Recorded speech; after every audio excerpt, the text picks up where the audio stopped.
ఈ క్వశ్చన్లో 3 conductors ఉన్నాయన్నాడు, same length ఉన్నాయన్నాడు. వాటి లెంత్ని స్మాల్ ఎల్ అని అనుకుంటున్నాను నేను అన్నిటివి కూడా. సో ఫస్ట్ది, సెకండ్ది అండ్ థర్డ్ది కూడా. తర్వాత ఏమన్నాడు, వాటి యొక్క conductivity values K1, K2, K3 అని అన్నాడు క్వశ్చన్లో. ఆ K1, K2, K3 వాల్యూస్ వాడే మెన్షన్ చేశాడు.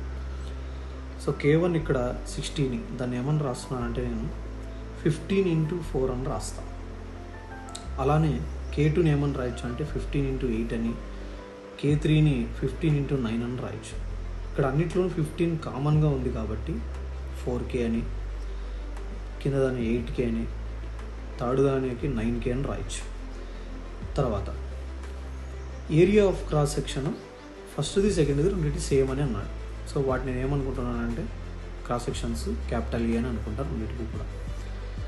తర్వాత థర్డ్ దాని కండక్టర్ డబల్ ఉందన్నాడు ఫస్ట్ కండక్టర్ కంటే కూడా, అంటే ఏమి 2A అని మీనింగ్, అక్కడ డబల్ అన్నాడు కాబట్టి. ఓకేనా. తర్వాత ఇక్కడ టెంపరేచరు ఎలా ఇచ్చాడంటే వన్ ఎండ్ 100 degrees Celsius, అది హాట్ రీజన్ అవుతుంది. అదర్ ఎండ్ 0 degrees Celsius, అది కోల్డ్ రీజన్ అవుతుంది. In steady state the value of theta is, steady state అంటే అర్థం ఏమంటే హాట్ రీజన్ నుంచి కోల్డ్ రీజన్కి హీట్ ఫ్లో జరుగుతుంది, యూనిఫామ్గా జరుగుతుంది అనమాట స్టడీ స్టేట్ అంటే. ఓకేనా. Steady state condition means heat flow is uniform అని మీనింగ్. మధ్యలో జంక్షన్ ఉంది చూసారా, దాని యొక్క టెంపరేచర్ని థీటా అని అనుకుంటే మనం అదే ఫైండ్ అవుట్ చేయాల్సినది ఇక్కడ. ఓకేనా.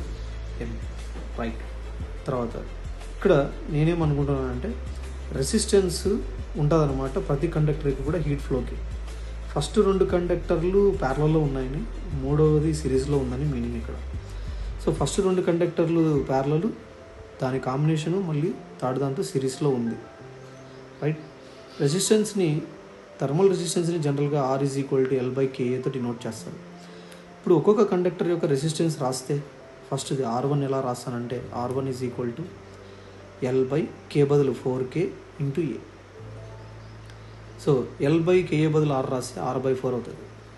సెకండ్ కండక్టర్ యొక్క రెసిస్టెన్స్ రాస్తే K2 వాల్యూ 8K కాబట్టి 8K × A.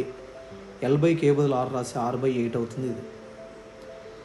థర్డ్ కండక్టర్ యొక్క రెసిస్టెన్స్ రాస్తే R3 = L/, ఇక్కడ K3 value 9K, area of cross section 2A కాబట్టి 2A, మొత్తం L/Ka బదులు R రాస్తే R/9 × 18 అవుతుంది. తర్వాత ఈ రెండు ప్యారలల్లో ఉన్నాయి ఫస్ట్ సెకండ్ది కాబట్టి ఎఫెక్టివ్ రెసిస్టెన్స్ R12 మనం ఫైండ్ అవుట్ చేయాలి. ప్యారలల్ కాంబినేషన్లో ఈక్వివలెంట్ రెసిస్టెన్స్ని ఎలా ఫైండ్ అవుట్ చేస్తారంటే 1/R12 = 1/R1 + 1/R2 అని రాయాలి. 1/R12 = 1/R1 అంటే R1 అంటే R/4 కాబట్టి దాని రెసిప్రోకల్ రాయాలి డైరెక్ట్గా మనం ఇక్కడ. సో 4/R అని రాయాలి. ప్లస్ 1/R2 అంటే R/8 కాబట్టి రెసిప్రోకల్ 8/R అవుతుంది. ఓకే. సో టోటల్ ఇది 4 + 8 12/R అవుతుంది. R12 వాల్యూ R/12 అవుతుంది అన్నమాట. సో ఫస్ట్ 2 ప్యారలల్ కాంబినేషన్ యొక్క effective resistance value R/12, R3 value already మనం కనుక్కున్నాం R/18 అని. So R/18. ఓకేనా.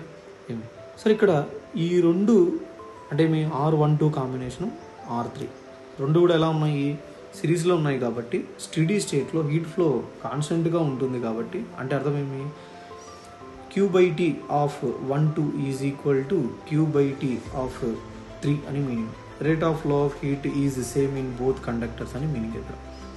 ఫార్ములా ఏమి, temperature difference by thermal resistance కాబట్టి 100 - θ టెంపరేచర్ డిఫరెన్స్ R12కి.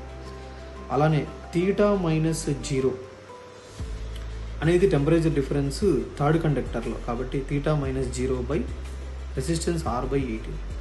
R క్యాన్సిల్ అవుద్ది, 12 పైకి వెళ్తే 12 × 100 1200 - 12θ = 18θ. ఓకే. 1200 - 12θ అవతల పోతే ప్లస్ అవుతుంది కాబట్టి +12 + 18 30θ అవుతుంది అనమాట. ఓకేనా. 30తో 1200 ఎంతతో క్యాన్సిల్ అవుతుందంటే 40తో క్యాన్సిల్ అవుతుంది. ఇది జంక్షన్ టెంపరేచర్.